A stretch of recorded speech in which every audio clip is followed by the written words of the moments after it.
வணக்கம் தலைவா, அனைவருக்கும் இனிய வணக்கம். இன்னைக்கு நம்ம இந்த ஒரு வீடியோவில் எதை பற்றி பார்க்க போகிறோம் அப்படின்னு பார்த்தீங்கன்னா, டிஆர்பி மற்றும் பள்ளி கல்வித்துறையில் வந்திருக்க சில முக்கியமான தகவல்களை பற்றி இந்த ஒரு வீடியோவில் நம்ம பார்க்கலாம். நீங்கள் நம்முடைய சேனலை முதல் முறையாக பார்க்குறீங்க அப்படின்னா மறக்காமல் ஒரு சப்ஸ்கிரைப் அண்ட் பெல்லை கிளிக் பண்ணி வச்சுக்கோங்க. ஸோ வாங்க இந்த ஒரு வீடியோக்குள்ளே போகலாம். பள்ளி கல்வித்துறையில் சில முக்கியமான மாற்றங்கள் வர இருக்கு. ஸோ நீங்கள் எல்லாருமே எதிர்பார்த்த மாதிரி ஆசிரியர் தேர்வு வாரியத்தில் அடுத்தடுத்து மிக மிக முக்கியமான செய்திகள் எல்லாமே நமக்கு வந்திருக்கு. அமைச்சர் ராஜ்மோகன் அவர்கள் ப்ரெஸ் மீட்டில் குறிப்பிட்டே சொல்கிறாரு, பள்ளிகள் திறப்பை கொஞ்சம் காலதாமதம் படுத்திக்கலாம் அப்படின்ற மாதிரி அமைச்சர் ராஜ்மோகன் அவர்கள் குறிப்பிட்டு சொல்கிறாரு. அது மட்டுமே கிடையாது, முதல்வர் விஜய் அவர்கள் ஆசிரியர்களுக்கு உண்டான நியமன தேர்வை உடனடியாக நம்ம ரத்து செய்யலாமா அப்படின்ற மாதிரி யோசனைகள் எல்லாமே போயிட்டு இருக்கு. அதை பற்றி நம்ம பார்க்கலாம். ஆசிரியர் தேர்வு வாரியம் வாயிலாக தெரிவு செய்யப்பட்டவர்களுக்கு பணி நியமன ஆணைகள் வழங்கப்படும், பள்ளிக்கல்வித்துறை அமைச்சர். அதை பற்றி என்ன பார்க்கலாம். ஸோ நீங்கள் நம்முடைய சேனலை முதல் முறையாக பார்க்குறீங்க அப்படின்னா மறக்காம ஒரு சப்ஸ்கிரைப் அண்ட் பெல்லை கிளிக் பண்ணி வச்சுக்கோங்க. ஸோ நம்முடைய பள்ளிக்கல்வித்துறை அமைச்சர் ராஜ்மோகனை ஆசிரியர் சங்கங்கள், நிறைய ஆசிரியர் சங்கங்கள், அனைத்து ஆசிரியர் சங்கங்களும் நேரடியாக சந்திச்சுட்டு மனுக்கள் எல்லாமே கொடுத்துட்ருக்காங்க.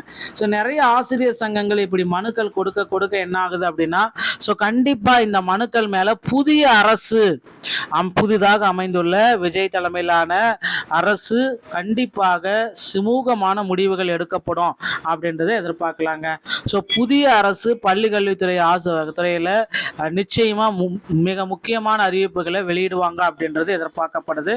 ஸோ நீங்கள் எல்லாருமே எதிர்பார்த்த மாதிரி ஆசிரியர் தேர்வு வாரியம் வாயிலாக தெரிவு செய்யப்பட்ட நபர்களுக்கு பணி நியமன ஆணைகளை பள்ளிக்கல்வித்துறை அமைச்சர் ராஜ்மோகன் அவர்கள் வழங்கினார். ஸோ பள்ளிக்கல்வித்துறை அமைச்சர் ராஜ்மோகன் இதை வழங்கிட்டு இருக்காரு. ஸோ அது என்ன அப்படின்னு பார்த்தீங்க அப்படின்னா, உங்களுக்கே தெரியும், ஆசிரியர் தேர்வு வாரியத்தின் மூலமாக தெரிவு செய்யப்பட்ட 5-6 தையல் ஆசிரியர்களுக்கு பணி நியமன ஆணைகள் பள்ளிக்கல்வித்துறை அமைச்சர் ராஜ்மோகன் அவர்கள் வழங்கியிருக்கார். ஸோ அதை தான் இப்போ நீங்கள் பார்த்துட்டு இருக்கீங்க. இந்த ஒரு தகவலை தான் ராஜ்மோகன் அந்த 6 ஆசிரியர்களுக்கும் இப்போ நான் இதை வழங்கிட்டாரு. ஸோ அடுத்தடுத்த தகவல்கள் அனைத்துமே ரொம்ப இம்பார்ட்டண்ட்டாக போயிட்டுருக்காங்க. பள்ளிகள் திறப்பு பார்த்தீங்கன்னா தாமதப்படுத்தியிருக்காங்க. ஸோ உண்மையிலேயே பள்ளிகள் திறப்பு தாமதம் ஆகிறதா அமைச்சர் விளக்கம் கொடுத்துருக்காரு. தமிழகத்தில் வெயிலுடைய தாக்கம் அதிகமாக இருப்பதால் திட்டமிட்டபடி ஜூன் 1ஆம் தேதி பள்ளிகள் திறக்கப்படுமா என்ற கேள்வி எழுந்துள்ள நிலையில் இது குறித்து பள்ளிக்கல்வித்துறை அமைச்சர் ராஜ்மோகன் விளக்கம் அளித்துள்ளார். சென்னையில் செய்தியாளர்களை சந்தித்த பள்ளிக்கல்வித்துறை அமைச்சர் ராஜ்மோகன் கூறுகையில், தமிழகத்தில் கோடை விடுமுறை முடிந்து ஜூன் 1ஆம் தேதி பள்ளிகள் திறக்கப்படும் என்று எதிர்பார்க்கப்பட்டது. ஸோ அதை கொஞ்சம் காலதாமதமாக வைக்கலாம், சற்று தள்ளி வைக்க வேண்டும் என அரசியல் கட்சிகள் உள்ள எல்லா தரப்பினரும் கோரிக்கை வச்சிருக்காங்க. ஜூன் முதல் வாரத்தில் வெயிலின் தாக்கம் எப்படி இருக்கும், வெப்ப அலை எப்படி வீசுமா அல்லது பருவமழை தொடக்கமா என்பது குறித்த விரிவான தகவல்கள் வழங்குமாறு வானிலை ஆய்வு மையத்திடம் கேட்டிருக்காங்க. அந்த அறிக்கை கிடைத்தவுடன் அதன்படி பள்ளி திறப்புகள் குறித்து ஆலோசிக்கப்படும்.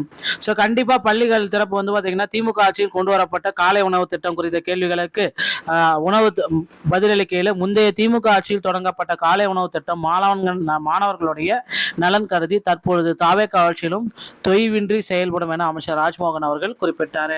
ஸோ அதனால காலை உணவு திட்டத்தில் எந்த சேஞ்சஸும் கிடையாது, அது வழக்கம் போல நடைபெறும் அப்படின்றது எல்லாருக்குமே தெரியும். ஸோ முதல்வர் விஜய் அவர்கள் பார்த்தீங்கன்னா ஆசிரியர்களுக்கு இந்த 149 ஜிஓவை ரத்து செய்யறதுக்கு உண்டான ஒரு சிறப்பு அரசாணையை இன்னும் சில தினங்களில் வெளியிட போகிறாங்க. பொறுத்து நம்ம பார்க்கலாம். தமிழகத்தில் 13,990 தற்காலிக ஆசிரியர்களுடைய நியமனத்தை உடனடியாக நியமிக்கணும். இந்த கல்வியாண்டு முதல் ஆசிரியர்களுடைய பற்றாக்குறையை உடனடியாக தற்காலிக ஆசிரியர் கொண்டு நிரப்பணும் அப்படின்ற மாதிரி போயிட்டு இருக்கு. ஸோ நீங்கள் தற்காலிக ஆசிரியராக ஜாயின் பண்ணணும் அப்படின்னா டெட்டில் பாஸ் பண்ணியிருக்கணும். உங்கள் அருகில் இருக்கிற பள்ளி மேலாண்மை குழு SMCயை நீங்கள் கான்டாக்ட் பண்ணி தற்காலிக ஆசிரியர் அந்த பள்ளியில் நீங்கள் பயன்பெற்றுக் கொள்ளலாம். இந்த ஒரு வீடியோ பதிவு உங்களுக்கு பிடிச்சிருக்குன்னு நினைக்கிறேன். வீடியோ பிடிச்சிருந்தா நீங்கள் நம்மளுடைய சேனலோட இளைஞர்கள் மீண்டும் நல்ல தகவலுடன் உங்களை சந்திக்கிறேன். நன்றி, வணக்கம், தேங்க்யூ.